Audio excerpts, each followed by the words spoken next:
अस्सलाम वालेकुम रहमतुल्लाहि व बरकातुहू। प्यारे बच्चों, आज की उर्दू की ऑनलाइन क्लास में आपका वेलकम है।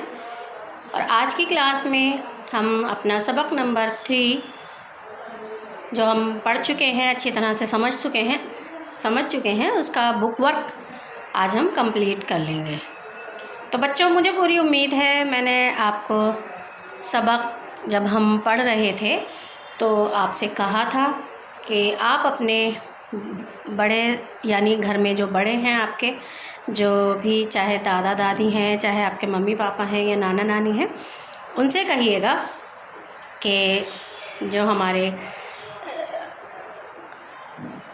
बड़े बुज़ुर्ग गुज़र चुके हैं यानी खलीफ़ा हैं, और इसके अलावा जो भी बुज़ुर्गान दीन हैं वो गुज़र चुके हैं, तो अगर उनमें से किसी का वाक़या अगर उन्हें मालूम हो तो वो आपको ज़रूर सुनाए, क्योंकि इससे हमारे दीनी और इल्मी दोनों ही तरह से हमारी नॉलेज बढ़ती है। यानी हमारी दीनी नॉलेज भी बढ़ती है, दीन के मामलात भी, हमें जो दीनी हमारी तालीम है वो भी बढ़ती है, और दुनियावी तालीम भी इससे हमारी बढ़ती है। तो आपको इन क़िस्सों को ज़रूर सुनना चाहिए, इन वाक़या जो हैं उनको ज़रूर सुनना चाहिए। तो चलिए हम शुरू करते हैं अपना बुक वर्क।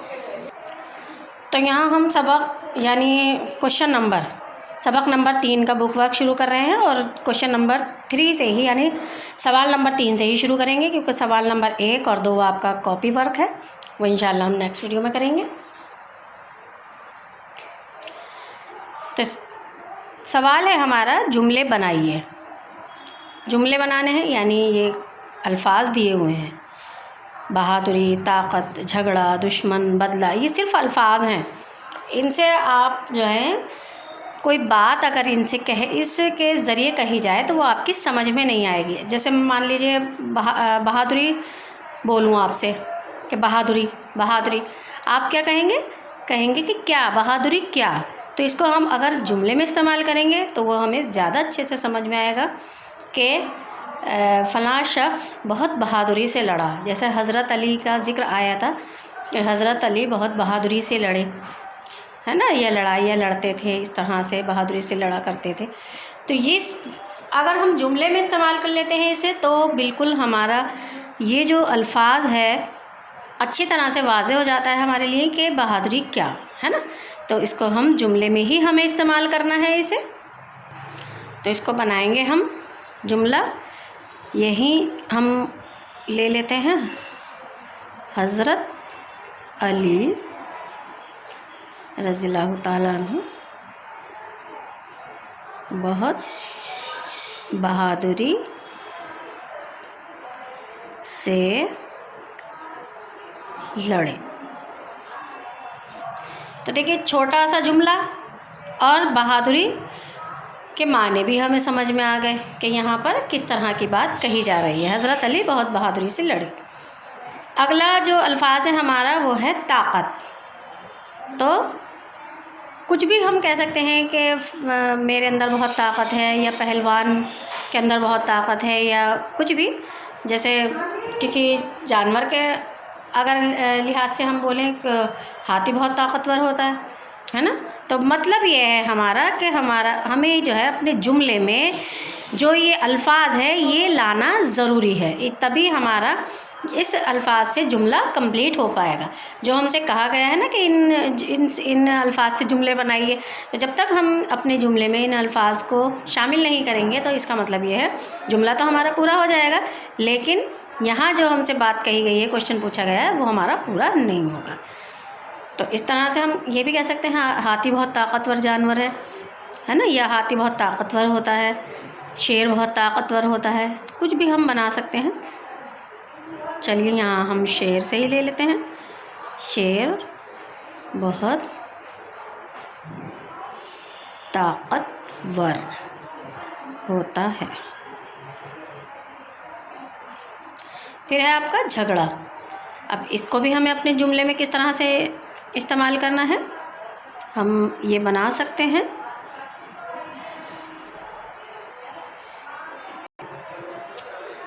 किसी से झगड़ा मत करो, या किसी से झगड़ा नहीं करना चाहिए, या बहुत सारे ऐसे जुमले बन सकते हैं जिनमें हम इस अल्फाज को शामिल कर सकते हैं। वो आपकी मर्ज़ी है, आप किस तरह से इस अल्फाज को अपने जुमले में इस्तेमाल करते हैं। अलग तरीक़े से भी बना सकते हैं, जो आपका मन करे वो बना लें। नेक्स्ट है आपका वर्ड दुश्मन। तो हम कुछ भी ले सकते हैं कि ये मेरा दुश्मन है, या हमें किसी को अपना दुश्मन नहीं बनाना चाहिए, या अपने दुश्मन को माफ़ कर देना चाहिए, कुछ भी बना सकते हैं। तो यहाँ हम ले सकते हैं, हमें अपने दुश्मन को माफ़ कर देना चाहिए। छोटा जुमला भी बना सकते हैं, बड़ा जुमला भी बना सकते हैं, जैसा आपका मन करे आप उस तरीक़े से बना सकते हैं। नेक्स्ट है आपका लास्ट जो वर्ड है बदला। तो यहाँ हम ये भी लिख सकते हैं, किसी से बदला मत लो। यहाँ हमारे जुमले कंप्लीट हो गए हैं। राइटिंग को बहुत ध्यान से देखना है, मैंने आपके सामने लिखा है इसीलिए ताकि आप ध्यान से देखें कि मैं कौन सा लफ्ज़ किस तरीक़े से बना रही हूँ। तो वो आपको ध्यान देना है, और वीडियो को हमेशा आपको आखिर तक देखना चाहिए, क्योंकि उसमें बहुत सारी बातें आपके काम के लिए बताई जाती हैं। अगला क्वेश्चन देखें पेज नंबर 15 पर। सवाल नंबर 4 आपको नज़र आ रहा है, वाहिद अल्फाज की जमा लिखिए। तो वाहिद अल्फाज की जमा हमें लिखनी है। वाहिद का मतलब होता है एक। मैंने आपको हमेशा बताया है वाहिद का मतलब है एक, यानी कि सिंगल। और जब हम उसकी जमा बनाते हैं तो वो या तो 2 या उससे ज़्यादा हो जाते हैं, यानी एक से ज़्यादा होते ही, चाहे वो 2 भी हो जाएं तो वो जमा कहलाते हैं। और 2 से ज़्यादा यानी कितने भी, 1000, लाख, करोड़, वो जितने भी होंगे वो सब जमा में ही आएंगे। वाहिद सिर्फ एक को कहेंगे, बाकी 1 से ज़्यादा या 2 होते ही वो जमा में शुमार होंगे। तो जैसे यहाँ पर साथी लिखा हुआ है, तो इसकी जमा क्या हो जाएगी? साथियों। जमा मतलब प्लूरल, और वाहिद मतलब सिंगुलर। तो साथी की जमा क्या हो जाएगी? साथियों। बहादुर, बहादुर यानी एक के लिए आया है कि एक, अगर किसी को कहेंगे कि वो फ़लाँ शख्स बहादुर है, तो यहाँ पर अगर ज़्यादा की बात करेंगे तो फिर यहाँ हमें बहादुरों लफ्ज़, ये देखिए बहादुरों, यहाँ बहादुरों की बात हो रही है, 2 बहादुरों की बात हो रही है। लड़ाई, लड़ाइयाँ। दुश्मन, दुश्मनों। कहते हैं ना, एक के लिए बात कर रहे हैं कि मान लीजिए कोई अगर ऐसा है कि आहद मेरा दुश्मन है ना, अगर हम कहें किसी का नाम लेकर तो वो एक की बात हो रही है। लेकिन अगर ज़्यादा की बात हो रही है तो आप क्या कहेंगे? अपने दुश्मनों से बदला मत लो। तो ये भी यहाँ क्या बात हुई? दुश्मनों। देखिए ज़्यादा की बात हो रही है तो यहाँ दुश्मनों का इस्तेमाल किया हमने, तो इसी तरह से इसकी जमा क्या हो जाएगी? दुश्मनों। और झगड़ा,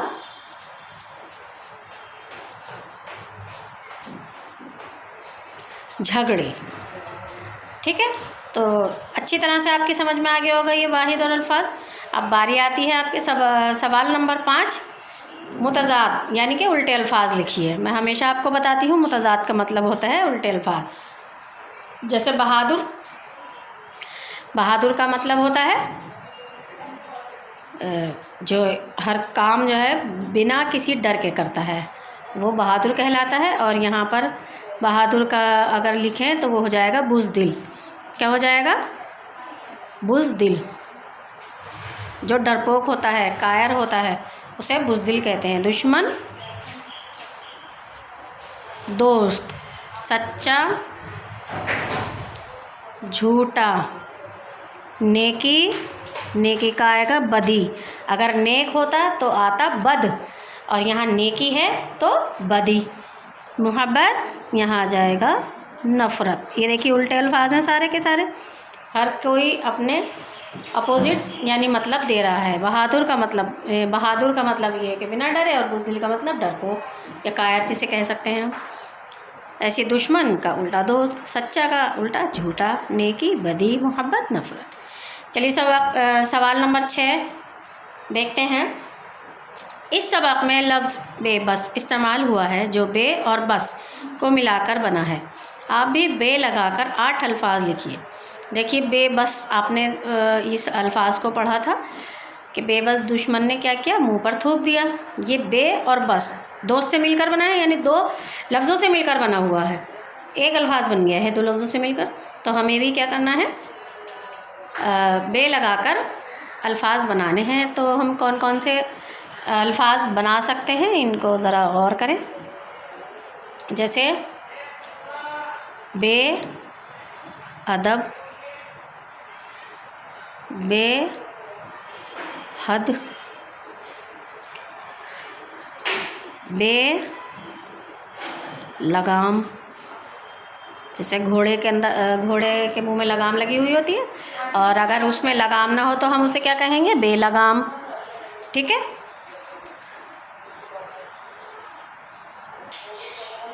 बे शक, यानी इसमें कोई शक नहीं, बेशक।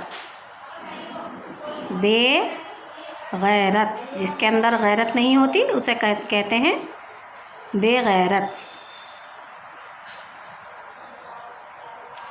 बेनाम, जिसका अगर कोई नाम ना हो तो उसे हम क्या कहेंगे, बेनाम।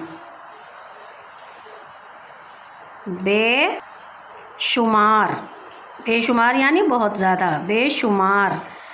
और यहाँ पर लिखेंगे हम लास्ट वर्ड बे हया। ठीक है। जिसके अंदर हया होती है, शर्म होती है, उसे बाहया कहते हैं। और जिसके अंदर हया नहीं होती, शर्म नहीं होती, उसे बेहया कहते हैं। तो देखिए हमने बे लगाकर 8 अल्फाज लिख लिए हैं। आप भी बे लगाकर और अल्फाज लिख सकते हैं, यानी या तो ये अल्फाज लिखें या फिर इसके अलावा आप और भी अल्फाज अपने जो आप बनाना चाहें वो लिख सकते हैं। आगे देखें सवाल नंबर 7। नीचे दिए हुए लफ्ज़ों का दुरुस्त इमला लिखिए। अब दुरुस्त यानी कि सही इमला लिखना है हमें। जैसे मान लीजिए ताकत जो है वो ते से लिखा हुआ है, जबकि हमने क्या पढ़ा है, ताकत में क्या आता है, तो आता है। तो ये गलत है। तो हमें इसका सही तरीक़े से लिखना है कि तो अलिफ ज़बर, तो अलिफ ज़बर ता, काफ ते ज़बर क़त, ताकत। यहाँ दुश्मन है तो यहाँ इसका हमें वाव हटाना है, तो क्या लिखेंगे हम, दुश्मन। गुस्सा, अब यहाँ पर गुस्सा लिखा हुआ है लेकिन गुस्सा गाफ से लिखा हुआ है, जबकि गुस्सा अगर गुस्सा लिखेंगे हम तो वो गैन से आएगा, तो गैन का इस्तेमाल करेंगे हम, गुस्सा। फिर है हमेशा, हमेशा यानी अलिफ का इस्तेमाल हुआ है, जबकि अगर हम हमेशा लिखें तो उसमें लटकी हुई जो है होती है वो आती है। जैसे हम इसको अगर हम इस तरह से लिखें, ये हमारी लटकी हुई है, आपको नज़र आएगी, ये हमेशा। अब ये लिखा हुआ है ख़त्म, ख़त्म, जबकि अगर हम ख़त्म लिखें तो वो खे से आएगा, ना कि खे से आएगा। तो यहाँ हमें क्या करना है, खे से इसको लिखना है, ख़त्म।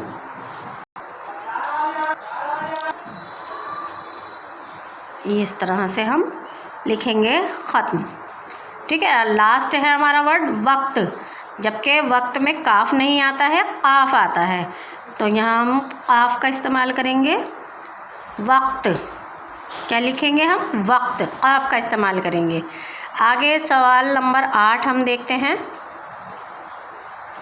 इसमें लिखा हुआ है नीचे दिए हुए लफ्ज़ों के हर्फ अलग अलग करके लिखिए। यानी जो नीचे हर्फ, ये जो लफ्ज़ दिए हुए हैं इनके हमें हरूफ को अलग करना है। ठीक है। जैसे लड़ाई पूरा लिखा हुआ है, अब हमें इसके अगर हरूफ को अलग करना है, सारे हर्फ अलग करने हैं, तो क्या करना पड़ेगा हमें, कैसे, लाम, फिर उसके बाद में ये ड़े दिखाई दे रहा है, ड़े, उसके बाद में अलिफ नज़र आया आपको, अलिफ, फिर हमज़ा नज़र आया आपको, तो यहाँ हमज़ा, उसके बाद में लास्ट में छोटी ये नज़र आ रहा है, तो ये लड़ाई।